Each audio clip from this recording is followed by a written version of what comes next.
Today we're going to be taking a look at the most expensive watch I have ever reviewed, but if you are an aviation fanatic, you're in for a treat on this one. Today we're taking a look at the Westerland from Laco 1925.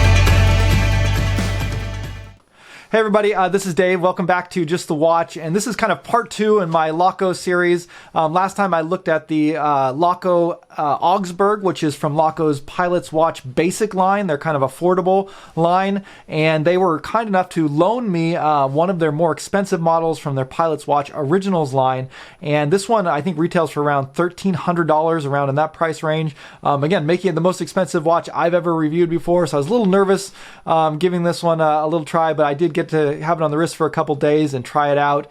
And yeah, this is a really cool watch because it is such a faithful recreation of the original German Flieger watches from the World War II era. So just really cool watch if you're into aviation history, because again, these watches were like some of the most influential and iconic watches of the 20th century, and they continue to have a really strong influence on watch design today as well. So if that's kind of your thing, if you're into German aviation watches, I think this is a really cool historic one to take a look at. As I mentioned last time, Laco was one of the original suppliers to the German Air Force back in the World War II era. There was these specifications of watches that the German Air Force was ordering. They had the Type A dial, the Type B dial, and Laco was one of the manufacturers, along with, I believe, like IWC and Stova, who were producing these watches to those specifications. And again, the Pilot's Watch Original series is basically those exact same watches, just kind of modernized. So they're putting on like a sapphire crystal now. You're getting really bright Swiss superluminova, and then a modern higher end movement that you get inside of these ones. These ones are all using Swiss movements. In this case, the Westerland is the hand wound version, which comes with an ETA 2801.2 movement inside of it, hand winding high beat movement. So really cool movement. First fully hand winding movement that I've gotten to use. So that was also another kind of new experience for me. So that was fun. Being that these are so faithful recreations of the original watches, they do tend to be on the larger size. This one is the 45mm version, which is very large. But they also offer a 42mm that's a lot more wearable. I've got both case sizes in. I also have a Paderborn, which is their Type B dial. We're going to be focusing on the Westerland today, but I'll also be splicing in some shots of the Paderborn, which again is basically the exact same case. I think the Paderborn has an automatic ETA movement instead of hand wound. So different movements, different dials and handsets, but basically the same watch with some different styles and cues to it. Let's go ahead and start by talking a little bit about the movement of the watch that this one has. Again, it's an ETA 2801.2 hand winding movement, and that one it's a 28,000 beats per hour, so you get a nice smooth sweep on the second hand, which I think really looks great with this watch, especially when you've got a big 45mm watch that's almost all dial, and then you have a really long second hand. Having that extra smooth, solid sweep on it just really gives it a real cool, elegant, high quality look to it. Laco's stated accuracy on this movement is -5 to +10 seconds a day, which is great. I was actually getting about +3 seconds on this model that I was testing. So really solid movement that they've got inside of this one. All right, with that said, let's go ahead and get a closer look at the watch, and I'll talk about some of the things that I like about it. All right, so here's the Westerland, getting up close to it. And you can see it is a very large watch with a very large dial. But, especially, maybe a quick comparison to the 39mm Augsburg, you can see the spacing is very different on this. It's, the numbers are much further apart, and I think that really makes it even more legible. So I think this watch at this size with a dial like this is probably, the most legible watch that I've ever worn, which is, what these watches were built for. So that's really cool to see that dial layout really shining there. Completely sterile dial. You don't have any Laco branding on it, which would have been historically accurate. But you can see some of the upgrades right away that they've done. For one, you can see just the smoothness to that second hand, sweeping away at 28,000 beats per hour. You can see that they've also included blued hands. These are heat blued steel hands on there, which is, again, a very high-end feature. You can kind of see it. Just, most lighting, you don't really notice it, but every once in a while it catches the light just right, and it kind of gives it an extra pop of class. You also just saw the counterbalance of the second hand sweeping over the hour marker, and with the counterbalance being black like that, most of the time it's really low profile, but when the counterbalance goes around and hits those hands, you can kind of see the outline of it. I think that's kind of a cool touch as well. But just everything is really classic and historically accurate, and that goes to the entire watch. One of the interesting things about this is the finishing of the watch. It's kind of this very matte, sort of darker gray finishing that is really unique. You don't see that very often anymore, but I believe that would have been designed that way to help with glare and to keep the watch from glinting off of the sun into the pilot's eyes. You can see they have the original designation. I believe, if I remember correctly, this is the designation for whatever type specifications for the watch was, the type A or type B, and all of the original German fliegers were supposed to have this marking on the side of it, designated, because this was a piece of military issued equipment. It wasn't just a watch for civilians. And then the case back, it kind of pulls that off as well. You get a solid case back here, which has the markings. I don't even know what those are because I don't read German. But yeah, you can see Flieger, Laco, some serial numbers and things like that. But yeah, it just really gives it that appearance of a piece of military issued equipment and not what you would expect from a civilian issued watch.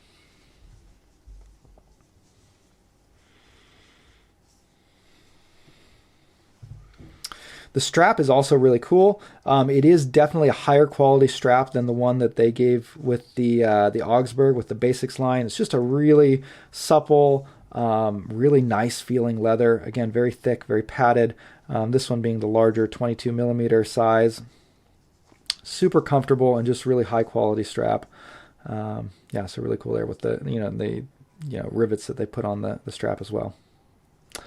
You will notice that the lugs kind of jut straight out from the case.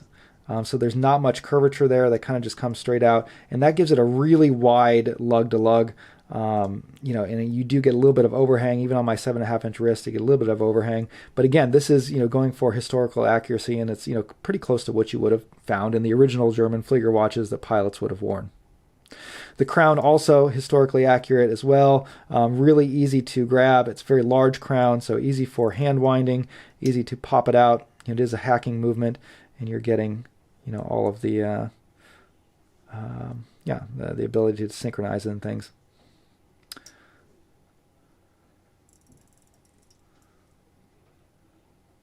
It's a really cool watch. One thing that is, a little bit of a bummer, I think, on this one is the amount of reflection and glare that you get off of that dome sapphire crystal.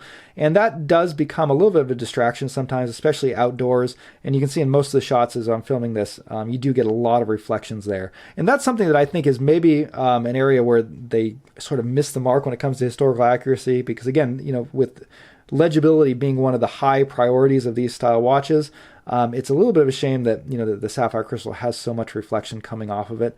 That said, it does look beautiful. You really got a nice dome to the sapphire. It gives a really cool view, and it's a really pretty crystal, and it's something that is going to be very scratch resistant and durable. But yeah, I wish they could have done more to help with the glare and the reflections on it. Okay, let's go ahead and compare the Lume. And this is one area I was curious was to see if the Lume is like significantly better on the originals versus the Basics line. And yeah, no surprises there. But let's look at the Lume shot and you can see how it turned out. The Lume on the Westerland is among the brightest that I've ever tested. Definitely my favorite feature of the Lume is that Lume second hand. It's really bright. It just looks like a lightsaber going around the dial of the watch. It's really cool to see. Just that super long, smooth sweeping second hand going around. Let's go ahead and do a Lume test against some other watches in my collection. And we kind of got the usual roundup here. Going from left to right, we have the SWC Diver, my Citizen Nighthawk, the Laco Casablanca, which is a fully Lume dial, and then the Augsburg, which is their basics line. And then we have the Westerland and the Paderborn, which are both the Pilot's Watch originals, and we'll go ahead and rank those up and see how they do. And we're going to judge them as usual based on both hand brightness and on marker brightness. And you can see that the Westerland has come in first place in both of those categories, beating out my typical winners. Usually the SWC has the brightest markers and the Nighthawk has the brightest hands, but in this case, that extra money spent gets you some really bright Lumes. So really cool to see that. Definitely at the price you're paying.